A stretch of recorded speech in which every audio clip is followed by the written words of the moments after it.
هي جامعة صيفية كانت في مستوى تأطير وتكوين مختلف المناضلين وإطارات حركة البناء الوطني التي شهدت مختلف الفعاليات ومختلف الأنشطة من مدخلات من أساتذة باحثين في مختلف المجالات.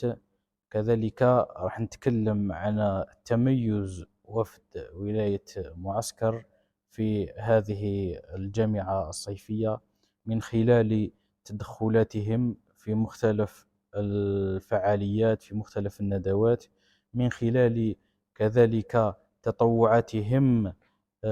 نتكلم عن الطبيب الوحيد المتطوع على مستوى الجامعة الصيفية، وهو الدكتور سلطاني محي الدين، مناضل من ولاية معسكر.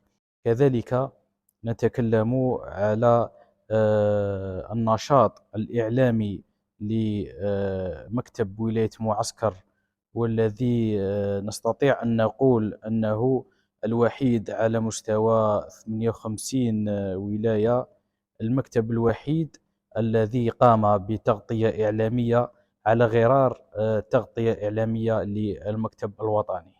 وبهذه المناسبة أتوجه بجزيل الشكر وتحية كبيرة إلى كل من ساهم في إنجاح هذه الفعاليات، من بداية من السيد رئيس الحركة عبد القادر بن قرينة إلى كل الإطارات والمناضلين والمتطوعين الذين كانت لهم يد في هذا النجاح ومزيد من النجاحات إن شاء الله. المجد والخلود لشهدائنا الأبرار، وتحية الجزائر.